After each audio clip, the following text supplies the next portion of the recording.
ওই ঢাকার শহরে আগুনের ভেতরে কান্নার আওয়াজ তুমি দেখার পরেও কেন একটু চিন্তা করো না?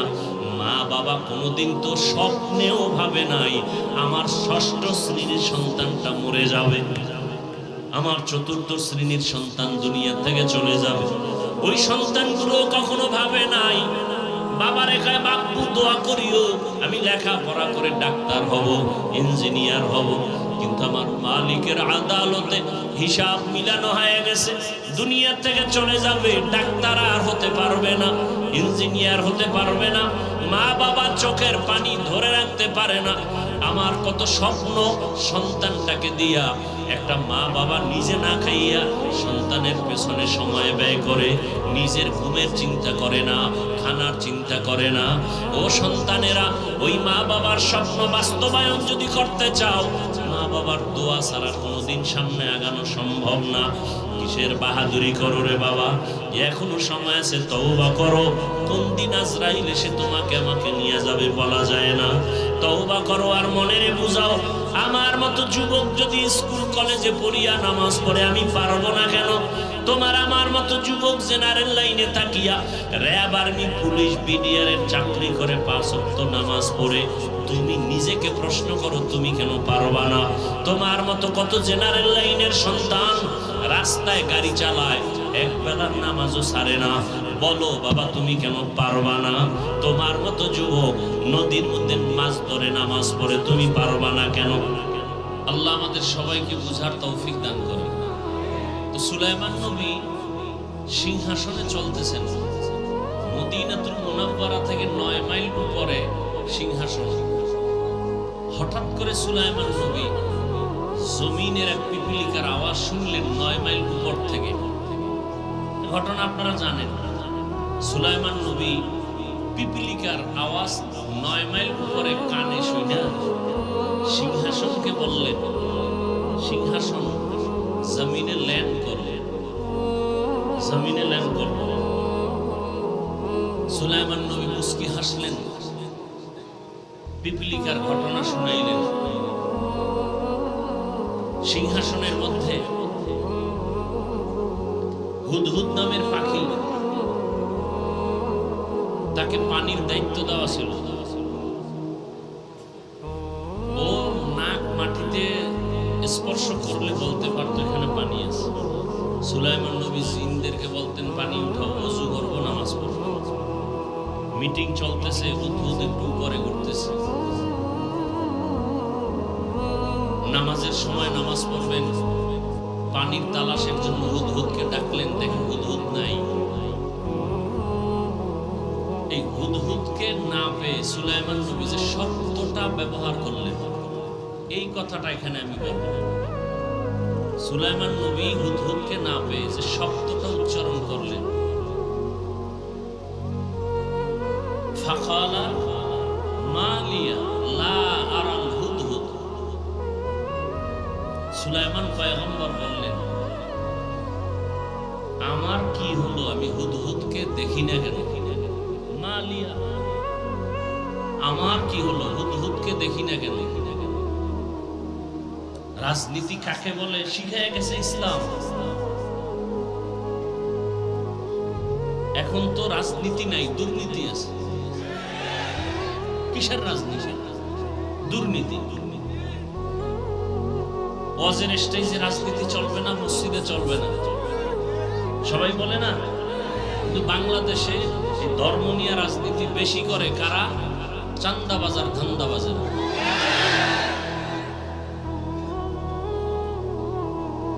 মানে হুজুর কিছু করতে পারবে না, সে মূর্তির মতো থাকবে, আর সব আকাম সাকাম সব অন্যেরা করবে, বাধা দেওয়া যাবে না। আল্লাহ হেদায়াত দান করে। সুলাইমান পয়গম্বর যে পয়েন্ট আউট করলেন, কোরআনের শব্দ মা লিয়া, আমার কি হলো? মসজিদে মুসল্লি নাই, আমরা হুজুরেরা বলি সভাপতি আসে না কেন, তার কি হলো? সুলাইমান নবী শিক্ষা দিলেন, হুদহুদকে দেখি না কেন, আমার কি হলো? এমপি, মন্ত্রী, সরকার, প্রধান উপদেষ্টা, গোষ্ঠী সুদ্ধা সবাই যদি বলে আমার কি হলো যে ঢাকা উত্তরার স্কুলের ছাত্র মরে গেল, আমার কি হলো? আমার কোন অপরাধের কারণে আমার সন্তান মারা গেল, আমার কোন অপরাধের কারণে আমার স্ত্রী কষ্ট পায়, আমার কোন অপরাধের কারণে আজ দেশবাসী কষ্ট পায়। আমার কি হলো যে দেশের মানুষ আমার কথা শুনে না? আমার কি হলো যে আমার এলাকায় অশান্তি? ওমরে ফারুক রাদিয়াল্লাহু আনহু এর জন্য বলেছেন, হাসিবু আনফুসাকুম ক্বাবলা আন তুহাসিবু। আসল হিসাবের আগে নিজের হিসাব মিলায় নাও। আসল হিসাব যেদিন শুরু হবে ওদিন আর কোনো পাগলামি চলবে না। শিশু বাচ্চার গুনাহ নাই, ও কষ্ট পায় কেন? মা বাবার গুনার শাস্তি। দেশে অশান্তি কেন? আমার কারণ। আমি মানুষকে বয়ান যা দেই সে বয়ান আমি আমল করি না।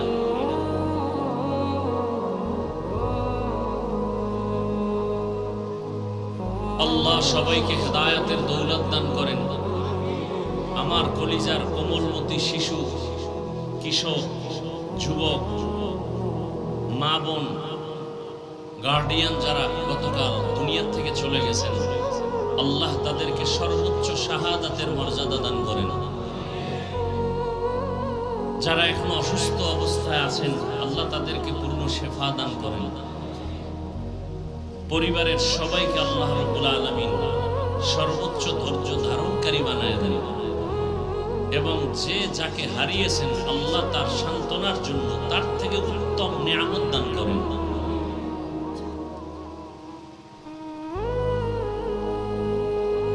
আল্লাহ এই মুসিবত থেকে দেশ এবং জাতিকে হেফাজত করেন। আগুনের গজব, আগুনের গজব।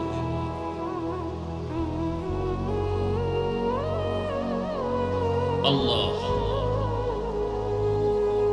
আলহামদুলিল্লাহ, আপনারা সুস্থ আছেন, আমরা সুস্থ আছি, এটা বড় নিয়ামত। অসুস্থ ব্যক্তিকে জিজ্ঞাসা করেন সুস্থতার মূল্য কত। বাচ্চা আগুনে পুড়ে গেছে, পোশাকটা পর্যন্ত চামড়ার সাথে গলে গেছে, দৌড়াচ্ছে পোশাক নিয়ে বাচ্চা নিজে, একটা গাড়ি খুঁজতেছে, গাড়িওয়ালারা নিতেছে না। হসপিটালে যাবে, বাচ্চা কাঁদতেছে, সহ্য করা যায় না আগুনের পোড়া। একটা বাচ্চা কানলে সহ্য করা যায়, বড় কেউ কান্না করলে একটু ধৈর্য ধারণ করা যায়। আজকে অনেকে সাংবাদিক মিডিয়ায় দেখাইছে যে ওর সেই টিফিন পড়ে আছে, খানা পড়ে আছে, ব্যাগ পড়ে আছে, বাচ্চা নেই। নির্মম ইতিহাস।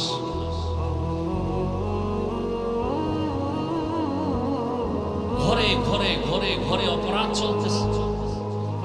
মা অপরাধ করে, বাবা অপরাধ করে, ছেলে মেয়ে অপরাধ। ঘরের মধ্যে সারা রাত মোবাইলে জেনা করে, জেনা, চোখের জেনা, কানের জেনা, জবানের জেনা, অন্তরের জেনা, সারাটা রাত ঘরে ঘরে চলতেছে। যেই পরিমাণ গুনাহ চলে সারা রাত ঘরে ঘরে, এতে তো ঘুমের মধ্যে আল্লাহর গজব আসা দরকার ছিল, সেই পরিমাণ আসে না কেন? একমাত্র রহমাতুল লিল আলামিনের উম্মত হওয়ার কারণে আসে না। কিন্তু কপাল খারাপ, চিনলাম না সে রহমতের নবী কি। যদি চিনতাম তাহলে এখানে তো সব রাসূলের আশিক, সবাই আল্লাহ মানে, নবী মানে, কোরআন মানেন, হাদিস মানেন। আপনাকে আমার দাড়ির জন্য বয়ান করতে হবে কেন? টুপি মাথায় দেওয়ার জন্য আপনাকে নতুন করে বয়ান দিতে হবে কেন? আমিও যে আল্লাহর গোলাম, আপনিও সে আল্লাহর গোলাম। আমি যে কোরআন মানি, আপনিও সে কোরআন মানেন। আপনাকে দাড়ির জন্য বয়ান দিতে হবে কেন? বরং আপনি দাড়ির জন্য বয়ান দেওয়ার পরে আপনি মানেন না, বলেন না রাখলে অসুবিধা কি? আপনার ঈমান এত দুর্বল হয়ে গেল?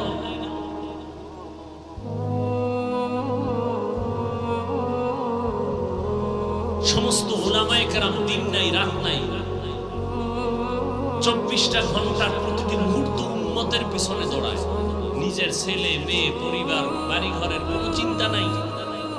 ইমামতি থাকবে না থাকবে না টেনশন নাই, উম্মত নিয়ে পাগল। উম্মতের জন্য, এই জাতির জন্য আলেম ওলামা যেই পরিমাণ মেধা, যেই পরিমাণ শ্রম, যেই পরিমাণ সময় ব্যয় করেন আর কেউ করেন না। যারা করে ওরা সব চান্দাবাজ আর ধান্দাবাজ, স্বার্থের জন্য, নিজের চেয়ার ঠিক রাখার জন্য। আলেম ওলামারা নিজের চেয়ার চায় না, উম্মত চায়, কারণ তাদের দিল রসুলের মহব্বতে ভরপুর। এজন্য আমি উদাহরণটা এভাবে দেই, সরকারি চাকরি যারা করে, বেসরকারি চাকরি করে, ডিউটি 8 ঘন্টা, নিম্নে বেতন পায় 20,000 টাকা। কিন্তু একজন মসজিদের ইমামের ডিউটি কত ঘন্টা বলেন? বলেন, সত্য কথাটা বলেন।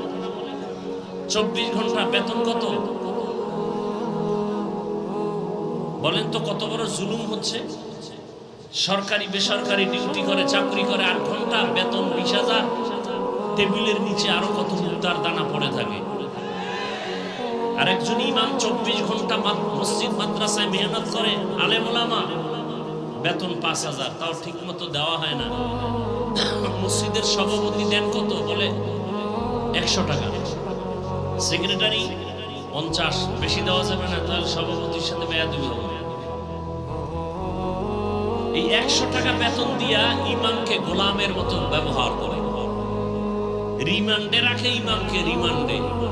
এক বেলার নামাজে না থাকলে জবাব দিতে দিতে দফা ঠান্ডা হয়ে যায়। রিক্সা ড্রাইভারও ধমক দেয়, হুজুর ছিলেন না, গেছিলেন কই? ইমাম সাহেব বলে, কে তুমি আমাকে ধমক দাও? বলে, আমি রিক্সা ড্রাইভার। পাওয়ার কি? বলে 5 টাকা বেতন। এই পাওয়া। এগুলো কেন হচ্ছে? কাকে আপনি দোষ দিবেন? আমি যদি আপনাকে এই আঙ্গুলের টিপ না দেই, তা আপনি তো আমার নেতা হতে পারবেন না। তাহলে টিপ দেওয়ার আগে হিসাব করেন কাকে নেতা বানাবেন। জালেমকে, দুর্নীতিবাজকে? মুরগি আমানত রাখবেন শিয়ালের কাছে, আর যদি বলেন মুরগি পাইলাম না কেন? জুতার বাড়ি শিয়াল পাবেন আপনি? কথা বলেন না কেন? শিয়ালের কাছে মুরগি আমানত রাখলে যা হয়, মাদ্রাসা মসজিদ আর ধর্মের চাবি সুদখোর, ঘুষখোর, দুর্নীতিবাজ, চরিত্রহীনের কাছে দিলে তো তাই হবে। চরিত্রহীন, দুর্নীতিবাজ, সুদখোর, ঘুষখোর, এর হাতে যদি মাদ্রাসার চাবি থাকে, সে মাদ্রাসা ধ্বংস হয়ে যাবে। এর হাতে যদি মসজিদের নেতামি থাকে, মাস্তানি থাকে, মসজিদ ধ্বংস হয়ে যাবে। সিলেটের মানুষ তো এটা পারে না। আমরা সিলেটের মানুষকে মাথার মুকুট মনে করি শাহজালাল রহমতুল্লাহ আলাইহি, শাহপরান রহমতুল্লাহ আলাইহির কারণে। কিন্তু আপনাদের হালাত কি? কাকে টিপ দিবেন হিসাব আগে মিলিয়ে নেন।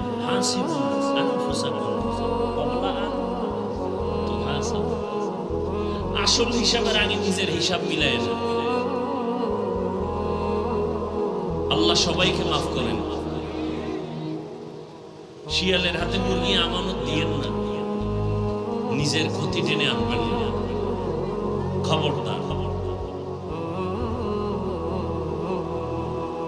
ওলামায়ে কেরাম অনেক আলোচনা করেছেন, অনেক দূর প্রোগ্রাম, ভাবতেই পারি এত দূরে, এত ভেতরে। 7 ঘন্টা একটানা গাড়িতে বসে। আমি অসুস্থ মানুষ, অনেক অসুস্থ। ওয়াদা রক্ষার জন্য আসলাম, 2 রাকাত মাত্র ফরজ নামাজ পড়লাম, আবার খাওয়ার জন্য নিল আরো ভিতরে। তারপর আপনারা ধৈর্যের পরিচয় বসে আছেন, আলহামদুলিল্লাহ। আমাদের হাতে কিছু নাই, আল্লাহর কাছে অভাব নেই। আপনাদের দিলের নেক তামান্না আল্লাহ কুদরতের দ্বারা পূরণ করে দেন। আল্লাহর কাছে কিছু পাই না পাই, অন্তত হেদায়াত পেয়ে যাই। বাড়ি আছে, গাড়ি আছে, টাকা আছে, সব আছে, হেদায়াত নাই, কিচ্ছু নেই। আর বাড়ি গাড়ি কিচ্ছু নাই, হেদায়াত আছে, সব আছে। কি আমাদের হুজুরদের টাকা নাই, পয়সা নাই, বাড়ি নেই, গাড়ি নেই, সম্মান আছে না নাই? বলেন বলেন। করোনা, স্কুল কলেজ ভার্সিটি সব বন্ধ, চাকরি বন্ধ, ফ্যাক্টরি বন্ধ, কোরআনের ফ্যাক্টরি বন্ধ হয় নাই। কুলাঙ্গারের বাচ্চা মাস্ক লাগায় বসে আছে, করোনা বাবারে ধইরা ফেলছে, কাছে যায় না, মরার ভয়। শিক্ষিত কুলাঙ্গার একটানা ট্রিপল মাস্ক লাগাইছে, মরবে না? সেই সময়ের ইতিহাস, আমার দেশের টুপিওয়ালারা সেই করোনার লাশগুলো নিজ হাতে নিয়ে কাঁধে ধরলেন, গোসল করাইলেন, কাফন পড়ালেন, জানাজা পড়ায় কবরে রাখলেন। একজন হুজুরও করোনায় মরে নাই। এই জাতির যুবকদেরকে বলছি, এই জাতির জন্য নিঃস্বার্থ কলিজার আপন বন্ধু ওলামায়ে কেরাম সারা নিঃস্বার্থ আর কেউ না, আর সব স্বার্থপর।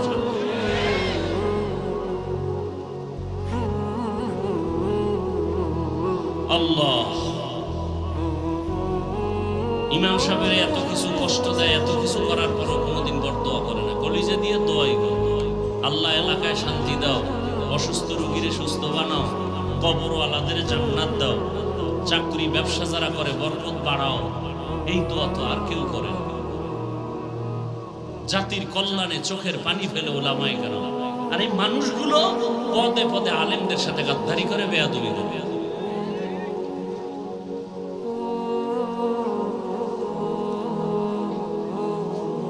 আমি আপনাদের দোয়া নেওয়ার পাশাপাশি আপনাদের ধৈর্যের উপরে আমি কিছু আলোচনা করব। সেই নিয়তে সূরা আলে ইমরানের এক আয়াত, রাসূলের একটি হাদিসের অংশ পড়েছি, তরজমাটা বলে নেই, এরপরে কিছু ব্যাখ্যা।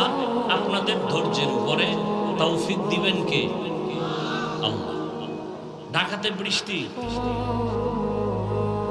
এজন্য আল্লাহ চাইলে সব হয়, বান্দা চাইলে কিছুই হয় না। আল্লাহ বলেন, ইয়া আইয়ুহাল্লাযীনা আমানুত্তাকুল্লাহা হাক্কা তুকাতিহ, ও মুমিন তোমরা আল্লাহকে ভয় করো, ভয় করার মতো হক আদায় করে। ওয়ালা তামুতুন্না ইল্লা ওয়া আনতুম মুসলিমুন। মরণ লাগবে নি, কথা বলেন না কেন? আল্লাহ সতর্কবাণী করে দিলেন, এই মুমিন, মুসলমান না হওয়া পর্যন্ত মরণের বিছানায় যাইও না, মৃত্যুবরণ করিও না। রহমতের নবী বলেন, আলা সাবধান হে উম্মত, কুল্লুকুম রাঈন, তোমরা প্রত্যেকেই দায়িত্বশীল, অকুল্লুকুম মাসউলুন আন রাইয়াতিহি, আল্লাহর কাছে দায়িত্বের কারণে জবাবদিহিতার কাঠগড়ায় দাঁড়াতে হবে, রেডি থাকো। নবীজি হাদিসটা শুনাইলেন, সাহাবায়ে কেরাম প্রশ্ন করলেন, ইয়া রাসূলুল্লাহ, দায়িত্বশীল কে কার উপর? নবীজি বিস্তারিত বলতে থাকলেন, দায়িত্বশীল কে? বলে অধীনস্থদের যিনি গার্ডিয়ান, তিনি অধীনস্থদের জন্য দায়িত্বশীল। প্রত্যেকটা সন্তান মা বাবার অধীন, প্রত্যেক মা বাবা সন্তানের উপরে দায়িত্বশীল, প্রত্যেক স্ত্রী স্বামীর অধীন, প্রত্যেক স্বামী স্ত্রীর জন্য দায়িত্বশীল, প্রত্যেক শিক্ষক ছাত্র ছাত্রীদের জন্য দায়িত্বশীল, মসজিদের মুসল্লিদের জন্য ইমাম খতিব দায়িত্বশীল। কমিটি না, এই মসজিদের মুসল্লিদের দায়িত্বশীল ইমাম এবং খতিব। কমিটি কেন? কমিটি দায়িত্বশীল বিল্ডিং এর। কিসের? বিল্ডিং সুন্দর করবে, ফ্যান লাগবে, এসি লাগবে, ইমামের বেতন বাড়ান লাগবে, এই কাম কমিটির। মুসল্লিদের দায়িত্ব উম্মতের উপর, মুসল্লিদের দায়িত্ব আলেম ইমাম খতিবের উপর। কিন্তু ওই যে একটু আগে বললাম, ইমাম খতিব কি দায়িত্ব পালন করবে? কমিটি পুরাটা দায়িত্ব নিয়ে বসে আছে, ইমামকে জিম্মি করে রাখছে, আর ইমাম সাহেব দুর্বল অবস্থায় বসে আছে। কেন? যে শিয়ালের হাতে মুরগি আমানত, সমস্যা, কিছু বলা যাবে না, বললেই বিপদ। আল্লাহ আমাদের সবাইকে সহি বুঝ দান করে। আর একজন সাহাবী জিজ্ঞাসা করলেন, ইয়া রাসূলুল্লাহ, অধীনস্থ যারা তাদের দায়িত্বশীল গার্ডিয়ান, আমার অধীনেও কেউ নাই, আমিও কারো অধীনে নেই, আমি একা, মা নাই, বাবা নাই, ছেলে মেয়ে স্ত্রী কিচ্ছু না, আমি একা, আমার কোনো দায়িত্ব আসেনি। রহমতের নবী বললেন, আপনি আপনার অঙ্গ প্রত্যঙ্গের দায়িত্বশীল। আল্লাহ দুটো হাত দিয়েছেন, এরও একটা ডিউটি আছে আলাদা।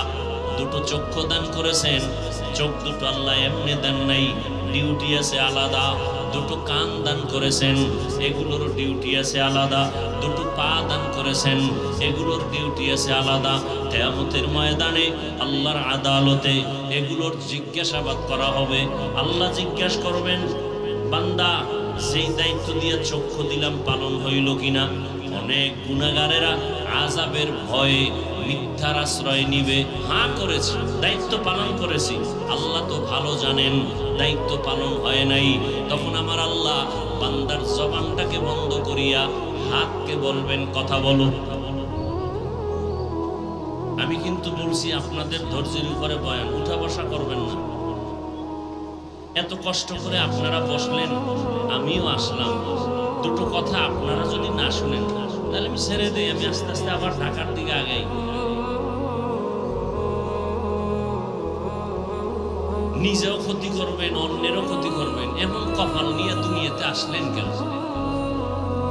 নবীজি বলেন সব থেকে ভালো মানুষকে, খায়রুন নাস মাইয়ানফাউন নাস, সব থেকে ভালো মানুষ তো ওই ব্যক্তি যার দ্বারা অন্যের উপকার হয়।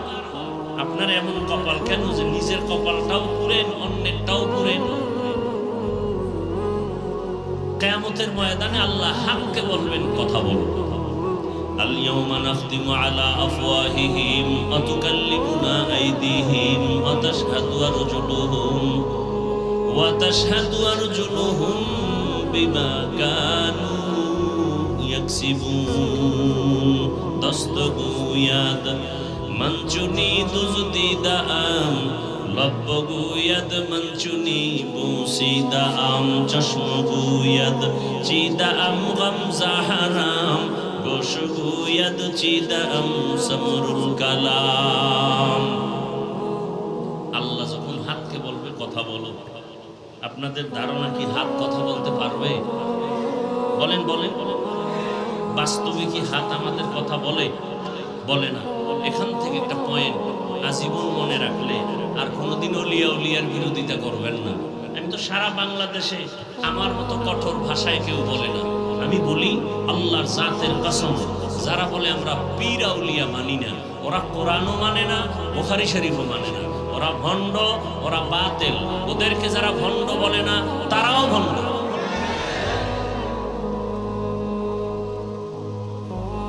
আল্লাহর জমিনে সব থেকে বড় দুশ্মন দুই দল। আল্লাহর জমিনে আল্লাহর বড় দুশ্মন কয় দল? এক দল সুদখোর, আর এক দল ওলিয়া উলিয়ার দুশ্মনেরা। সুদখোরের বিষয় বয়ান আছে কোরআনে, ওলিয়া উলিয়ার বিষয় বয়ান আছে বুখারী শরীফে। এজন্য বললাম যারা ওলিয়া উলিয়া মানে না, এরা কোরআনও মানে না, বুখারী শরীফ মানে না, এরা ভণ্ড। এদের যারা ভণ্ড বলে না তারাও ভণ্ড। আল্লাহ হেদায়েত দান করুন। তাহলে হাত কথা বলতে পারে না, এটাই বাস্তব। আল্লাহ যদি হুকুম করেন, কুদরতি ক্ষমতা দেন, পারবে না পারবে না? তাহলে এখান থেকে কি পয়েন্ট নিলাম? দুনিয়ার বিবেক যেটাকে বলে হবে না, আল্লাহর কুদরত বলে সেটা হবে। অসম্ভবকে সম্ভব করার ক্ষমতা কার? মরা গাছ কথা বলতে পারে না, কিন্তু আল্লাহর কুদরতে পারেনি? পারে। এই বিশ্বাস মুমিনের অন্তরে থাকতে হবে। যদি থাকে তাহলে আউলিয়া কেরামের কারামতকে কেউ অস্বীকার করবে না। এখন তো আলেম ওলামা পীর আউলিয়ার বিরোধিতা খুব বেশি চলে। কেন? এটা একটা আন্তর্জাতিক চক্রান্ত। কারণ এই জাতি কোনোদিন আর রসুল পাবে না, আবু বকরকে পাবেন না, ওসমানকে পাবেন না, ওমরকে পাবেন না, ইমাম বুখারীকে পাবেন না, ইমাম আবু হানিফাকে পাবেন না। এই জাতি জান্নাতের একমাত্র পথ পাবে না আলেমদের দ্বারা। সে আলেমের প্রতি যদি ঘৃণা জমায়া দেওয়া যায় তাহলে ইসলামের বাতি দুর্বল হবে। এটা আন্তর্জাতিক এক ষড়যন্ত্র। এজন্য আলেম ওলামার বিরোধিতা করাটা বড় একটা ষড়যন্ত্র, উম্মতকে দূরে সরাবার জন্য।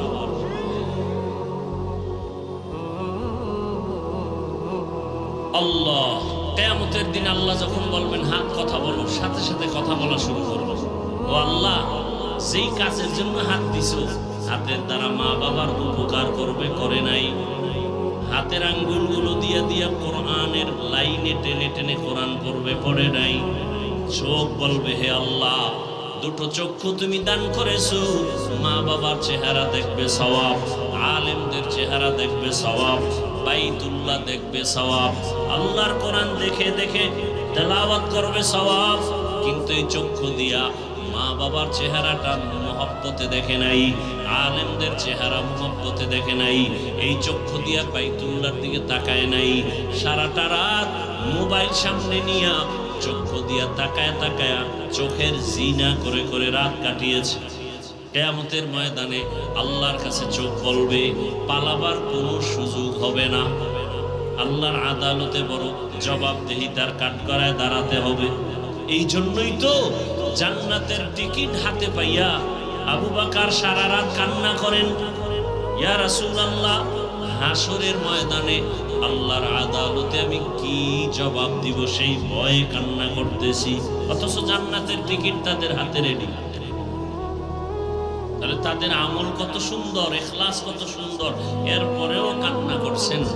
তাহলে আপনার আমার তো আমলই নাই, তাহলে আপনার আমার কি পরিমাণ কান্না করা উচিত? অথচ কান্না তো করি না, অন্যে যদি কাঁদে তাও পছন্দ করি না। অথচ সিলেটের মানুষের জন্য এবারে উপদেশ যে মানুষ তোর কপাল খারাপ কেন, আল্লাহর আযাবের ভয়ে সিলেটের পাথর পাহাড় বেয়ে বেয়ে পানি পড়ে। আল্লাহর কোরআন বলে সিলেটের পাহাড়ের পাথরগুলো কাঁদে আযাবের ভয়ে। মানুষ কি তুমি এত খারাপ যে তোমার চোখে পানি নাই? আল্লাহ বলেন, সুম্মা কাসাত কুলুবুকুম মিন বাদি যালিকা ফাহিয়া কাল হিজারা আও আশাদ্দু কাসওয়া ওয়া ইন্না মিনাল হিজারাতি লামা ইয়াতাফাজ্জারু মিনহুল আনহার। আল্লাহর আযাবের ভয়ে পাথর কান্না করে করে ঝর্ণা প্রবাহিত করেছে। তুমি জাফলংয়ে গিয়ে দেখো, পাথর থেকে ঝর্ণা পানি পড়তেছে। আল্লাহ কয় না, পাথর জাহান্নামের আযাবের ভয়ে কাঁদে। কারণ আল্লাহ তো ঘোষণা দিয়েছেন কিয়ামতের ময়দানে জাহান্নামের আগুনকে জ্বালাবেন পাথর দ্বারা। ওয়াকুদুহান নাসু ওয়াল হিজারা আলাইহা মালাইকাতুন গিনাদুন শিদাদুন লা ইয়াসুনাল্লাহা মা আমারাহুম ওয়া ইয়াফআলুনা মা ইউমারুন।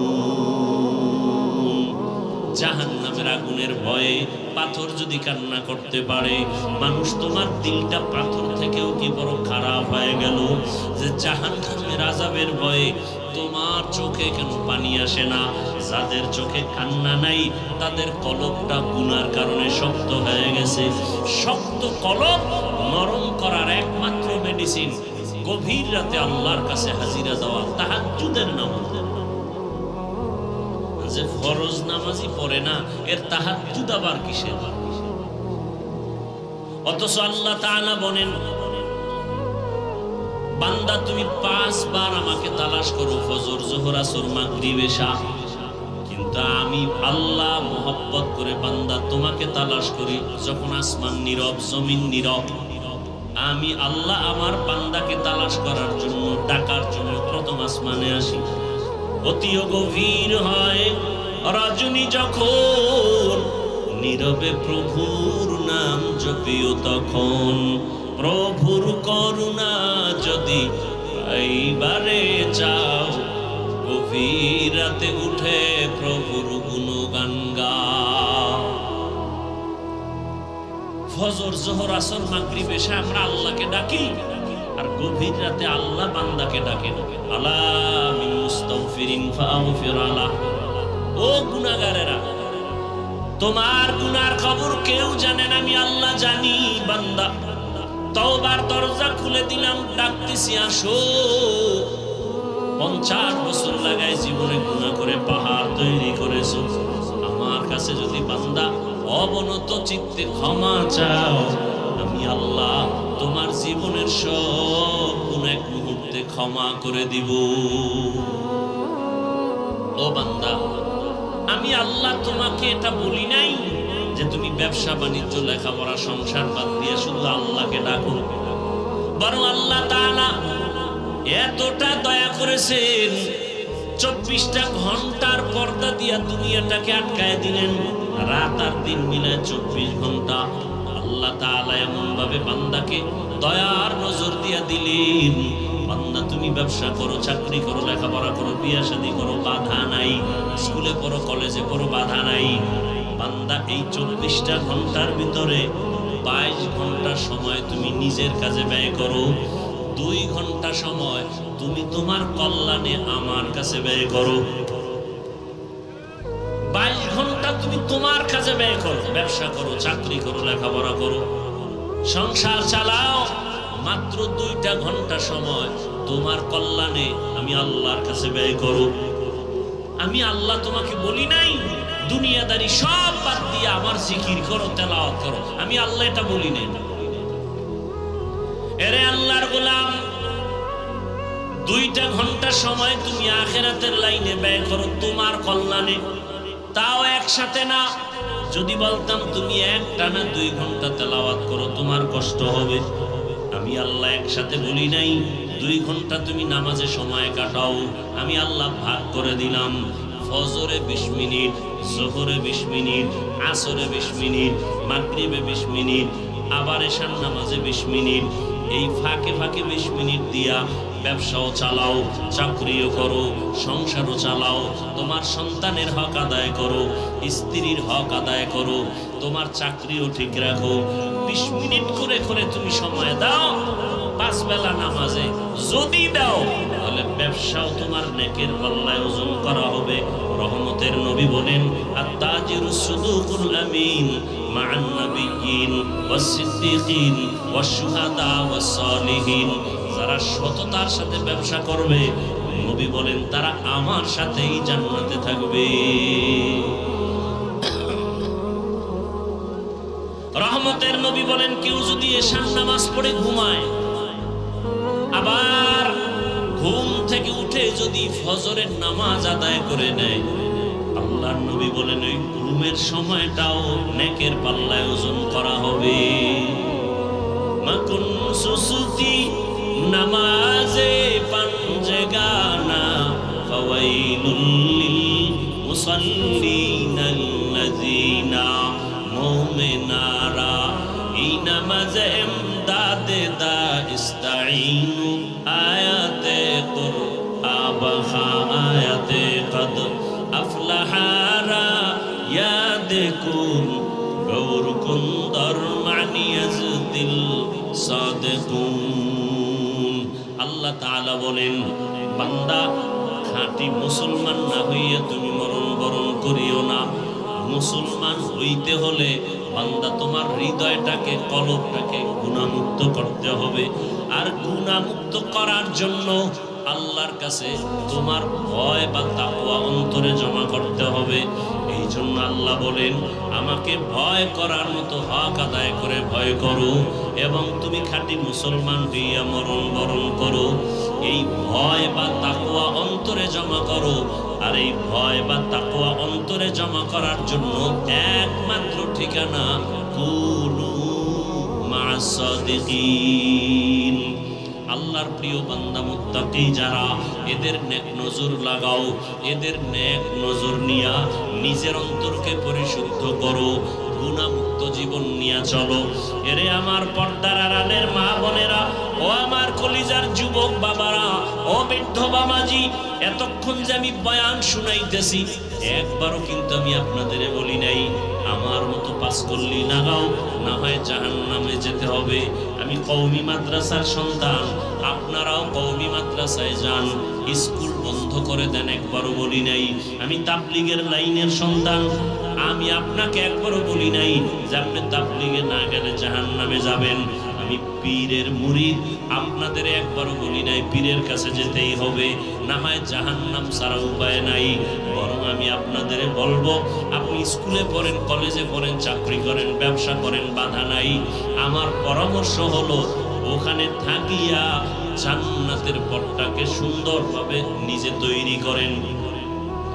স্কুলে পড়িয়া, কলেজে পড়িয়া, চাকরি ব্যবসা ঠিক রাখিয়া জান্নাত পাওয়ার কি রাস্তা নাই? কথা বলেন না কেন?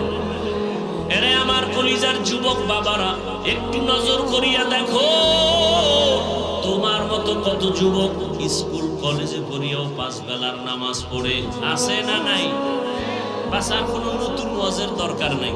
এতটুকু ওয়াজ তোমার অন্তরে ঢুকাও যে তোমার মতো যুবক জেনারেল লাইনে থাকিয়া স্কুল কলেজে পড়িয়া যদি 5 বেলার নামাজ পড়তে পারে, তুমি তোমার বিবেককে প্রশ্ন করো, তুমি পারো না কেন? অবশ্যই তোমার উপরে আল্লাহ বেজার। এখন কি করার? একটাই পথ, আল্লাহ তওবার দিকে ডাকতেছেন, তুমি তওবা করো, জীবনের সব গুনাহ মাফ। মনটাকে বুঝাইয়া দাও, সারা রাত বয়ান শুনে কি লাভ হবে?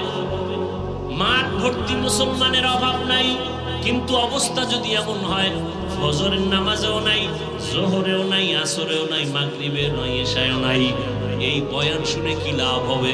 মনটাকে বুঝাও রে বাবা, কয়দিন আর দুনিয়াতে বাঁচবা? ওই ঢাকার শহরে আগুনের ভেতরে কান্নার আওয়াজ তুমি দেখার পরেও কেন একটু চিন্তা করো না? মা বাবা কোনোদিন তো স্বপ্নেও ভাবে নাই আমার ষষ্ঠ শ্রেণীর সন্তানটা মরে যাবে, আমার চতুর্থ শ্রেণীর সন্তান দুনিয়া থেকে চলে যাবে। ওই সন্তানগুলো কখনো ভাবে নাই বাবা রেখায় বাব্বু দোয়া করিও আমি লেখাপড়া করে ডাক্তার হব, ইঞ্জিনিয়ার হব। কিন্তু আমার মালিকের আদালতে হিসাব মিলানো হয়ে গেছে, দুনিয়া থেকে চলে যাবে, ডাক্তার আর হতে পারবে না, ইঞ্জিনিয়ার হতে পারবে না। মা বাবা চোখের পানি ধরে রাখতে পারে না। আমার কত স্বপ্ন সন্তানটাকে দিয়া, একটা মা বাবা নিজে না খাইয়া সন্তানের পেছনে সময় ব্যয় করে, নিজের ঘুমের চিন্তা করে না, খানার চিন্তা করে না। ও সন্তানেরা, ওই মা বাবার স্বপ্ন বাস্তবায়ন যদি করতে চাও, মা বাবার দোয়া ছাড়া কোনোদিন সামনে আগানো সম্ভব না। কিসের বাহাদুরি করো রে বাবা? এখনো সময় আছে, তওবা করো। কোন দিন আজরাইল এসে তোমাকে আমাকে নিয়ে যাবে বলা যায় না। তওবা করো আর মনের বুঝাও, আমার মতো যুবক যদি স্কুল কলেজে পড়িয়া নামাজ পড়ে আমি পারবো না কেন? তোমার আমার মতো যুবক জেনারেল লাইনে থাকিয়া র্যাব, আর্মি, পুলিশ, বিডিআরের চাকরি করে 5 ওয়াক্ত নামাজ পড়ে তুমি নিজেকে প্রশ্ন করো, তুমি কেন পারবা না? তোমার মতো কত জেনারেল লাইনের সন্তান রাস্তায় গাড়ি চালায়, এক বেলার নামাজও ছাড়ে না, বলো বাবা তুমি কেন পারবা না? তোমার মতো যুবক নদীর মধ্যে মাছ ধরে নামাজ পড়ে, তুমি পারবা না কেন? পর্দার আড়ালের মা বোনেরা, আপনার মতো কত মা কত বোন এখনো আছে, পর্দা করে, মোবাইলে সময় নষ্ট করে না, স্বামীর মাল হেফাজত করে, 5 ওয়াক্ত নামাজ আদায় করে। এরে আম্মা জানেরা, আপনারা কেন পারবেন না? বৃদ্ধ বাবাজি, আপনার মতো কত বুড়ারা মসজিদে গিয়া 5 বেলার নামাজ আদায় করে, আপনি কেন পারবেন না? এখনো সময় আছে, তওবার দরজা দিয়া আমার আল্লাহ আপনাকে ডাকতেছেন, বারবার ডাকতেছেন। তওবার দরজা খোলা। আল্লাহকে যদি বলার মতো বলতে পারেন, ও আল্লাহর বান্দারা, আজ এখানে বসে বয়ান শুনতেছেন, আগামীকাল এই টাইম পর্যন্ত সুস্থ থাকার গ্যারান্টি আসেনি? আছে? রাতের বেলা ঘুমায় যাবা, ঘুমের মধ্যে যদি আজরাইল এসে হাজির হয়ে যায় বলা যায় না। অতএব এখনো সময় আছে, তওবা করো। মনেরে বুঝাইয়া আল্লাহকে মনে মনে বলো, হে মালিক, জীবনে তো গুনাহ কম করি নাই, আমার গুনার খবর আমার জমিনে কেউ জানে না। ও আল্লাহ, তোমার দেওয়া পানি, তোমার দেওয়া বাতাস, তোমার দেওয়া সূর্যের আলো, চাঁদের আলো ভোগ করি, অথচ আবার তোমার সাথেই নাফরমানি করি। কত নামাজ ছাড়লাম, রোজা ছেড়ে দিলাম, দাড়ি কাটলাম, বেপরদায় চললাম, মা বাবার সাথে কত বেয়াদবি, শিক্ষকের সাথে কত বেয়াদবি, ওলামায়ে কেরামের সাথে কত বেয়াদবি। আল্লাহকে মনে মনে বলো, হে আল্লাহ, জীবনে আর কোনোদিন গুনাহ করব না, নামাজ ছাড়বো না, বেপরদায় চলবো না, মা বাবার সাথে বেয়াদবি করবো না, শিক্ষকের দোয়া নিয়া, ওলামায়ে কেরামের পরামর্শ নিয়া, নবীজির আদর্শ মেনে জীবন চালাবো। স্কুলে পড়িয়াও নামাজ ছাড়বো না, ডাক্তার হলেও নামাজ ছাড়বো না, ইঞ্জিনিয়ার হইয়াও নামাজ ছাড়বো না, মা বাবার সাথে বেয়াদবি করে বরদোয়া নিবা না। আল্লাহর কাছে যদি মন খুলে বলতে পারো, আল্লাহ তওবার দরজা দিয়া তোমাকে মাফ করে দিবেন। মনেরে বুঝাইয়া তওবা করো, আল্লাহর কাছে এখন তওবার দরজা খোলা। 2 ফোঁটা চোখের পানি ছেড়ে দিয়ে আল্লাহর কাছে কান্না করিও, আর আল্লাহর কাছে ক্ষমা চাইও। বলেন, ও বান্দা, তুমি যখন চোখের পানি ছেড়ে আমি আল্লাহকে আল্লাহ বলে ডাক দিবা, আমি আল্লাহ তোমার চোখের পানির কারণে জাহান্নামের আগুনকে হারাম করে দিব। জানি না কার কপাল খারাপ আর কার ভালো, নবীজির সামনে এত বয়ান শুনিয়া আবু জাহাল কালেমা পড়ে নাই, আর ওমরের মতো বান্দা নবীকে জবাই করতে গিয়া কালেমাওয়ালা হয়ে গেছে। এর নাম হলো হেদায়াত। আবু জাহাল নবীকে দেখলো, বয়ান শুনলো, কালেমাওয়ালা হলো না, আর 27 বছর বয়সে ওমর রসুলকে জবাই করতে গিয়া কালেমাওয়ালা হয়ে গেল। যেই ওমরের নাম আজও শুনলে মানুষ ভয় পায়। কেউ যদি ঘুমের সময় ডান হাতের এই শাহাদাত আঙ্গুল দিয়া নিজের বুকের উপরে ইশারায় লেখে ওমর, আইন মিম রা ওমর, এটা যদি লেখা কেউ ঘুমায়, ঘুমের মধ্যে খারাপ স্বপ্ন আর জীবনে দেখবে না। এবার বুঝো ওমর নামটার অ্যাকশন কত। 27 বছরের যুবক তরবারি নিয়ে দৌড়ায় রসুলকে হত্যা করবে, সেই ওমর কালেমাওয়ালা হয়ে গেল। শয়তান ওমরকে ভয় পায়, এর নাম কফাল। আর আবু জাহাল 13 বছর রসুলকে দেখলো, বয়ান শুনলো, কালেমা তো পড়লই না, বরং বিরোধিতাই করে গেল। হেদায়াত বড় কঠিন। তোমার মতো যুবক স্কুলে পড়ে, নামাজ পড়ে, অথচ তুমি বয়ান শুনিয়াও পড়ো না, বরং তুমি বিরোধিতা করো। বলো নামাজ না পড়লে কি হবে? দিল পরিষ্কার, নামাজ পড়ে লাভ কি? অথচ তোমার লাইনের মতো যুবক জেনারেল লাইনে থেকে নামাজ পড়ে। ঢাকা কলেজে যাও, কলেজে ক্লাস করে, মাথায় পাগড়ি, দাড়ি, বিশাল বড় জামা, মনে হয় মসজিদের কোনো খতিব, অথচ আরবিও জানে না। হেদায়াত এখনো সময় আছে, তওবা করো। কয়দিন আর বাহাদুরি? চোখের সামনে লাশ আর লাশ, পানির মধ্যে লাশ, গাড়ির নিচে লাশ। সিলেট রোডে এমন কোন দিন পাওয়া কঠিন যে অ্যাক্সিডেন্ট হয় না, মানুষ মরে না। আল্লাহর কাছে তওবা, অন্তর খুলে যে না, মায়ের সাথে বহু বেয়াদবি করেছি, বাবার সাথে করেছি, শিক্ষকের সাথে করেছি, আর করব না। মানুষকে ভালোবাসো, মা বাবাকে সম্মান করো, শিক্ষকের দোয়া নাও, কপাল খুলে যাবে। ইঞ্জিনিয়ার হলেও কপাল করবে, ডাক্তার হলেও কপাল করবে। আর যদি মা বাবার সাথে বেয়াদবি করে, শিক্ষকের সাথে বেয়াদবি করে, আলেমের সাথে বেয়াদবি করে, ও পাগড়ি 22 হাত লাগাইলো, কপাল খুলে যাবে। এজন্য আল্লাহ তাআলা তওবার পথে ডাকলেন, ইয়া আইয়ুহাল্লাযীনা আমানুত্তাকুল্লাহা হাক্কা তুকাতিহি ওয়া লা তামুতুন্না ইল্লা ওয়া আনতুম মুসলিমুন। ও হবিগঞ্জের মুসলমান, পর্দার আড়ালের মা বোনেরা, যুবক বাবারা, বৃদ্ধ বাবাজি, আল্লাহর কাছে অন্তর দিয়ে তওবা করেন, আর জীবনে নামাজ ছাড়বেন না, বেপর্দায় চলবেন না। আরে যদি নামাজ না পড়লে আল্লাহ খুশি হয়, একটা দলিল দেখেন, আমিও নামাজ ছেড়ে দেই। যদি দাড়ি না রাখলে আল্লাহ খুশি হন, দলিল দেন, আমরাও দাড়ি কেটে ফেলি। শীতের মধ্যে ওযু বানাইয়া নামাজ পড়া কষ্ট, যদি নামাজ না লাগে বলেন, কোরআন থেকে দলিল দেন, আমরা আর নামাজ পড়ব না। সেদিন এক বেয়াদব বলতেছে, নামাজের দলিল তো কোরআনে নাই। মানে এই পরিমাণ কপাল পরা ধর্মের লাইনে বাড়তেছে সোনার বাংলায়, যা ভাষা নাই বলে। মুসলমান বলে নামাজের দলিল তো কোরআনে নেই। চতুর্মুখী ষড়যন্ত্র চলছে শুধু মুসলমানের ঈমানকে ধ্বংস করার জন্য। অতএব যুবক বাবাদেরকে বলবো, এখনো সময় আছে, তওবা করেন। উলামায়ে কেরামের দোয়া নেন, মা বাবার দোয়া, শিক্ষকের দোয়া নিয়ে সামনে আগান। ডাক্তার হলেও যেন সম্মানের চেয়ার অনেক উপরে যায়। আল্লাহর কাছে তওবা করেন মনে মনে। আরে মানুষের অন্তরে একটা শখ থাকে, পার্কে গেলে কি জানি মজা। যুবককে বলবো, তুমি গেছো না, এবার ফিরো। মনে শখ লাগছে, মোবাইলে আড্ডা দিবার দিছ না, এবার ফিরো। মনে শখ লাগছে ঘুরবা, কক্সবাজার, বিভিন্ন জায়গায় গেছো না, এবার ফিরো। আর কত বছর গুনাহ করলে শখ মিটে যাবে? আর হায়াতের বাকি কত? এখনো সময় আছে, ফিরে যাও। আল্লাহ তোমাকে অনেক দাবি করে দিবেন। তওবা, আল্লাহ বলেন, বান্দা যখন তওবা করে, দুফোঁটা চোখের পানি ছেড়ে দেয়, আমি আল্লাহ তোর জীবনের সব গুনাহ 1 সেকেন্ডে মাফ করে দেব।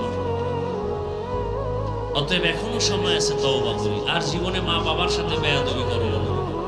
কি যুবক বাবারা রাজি আছো?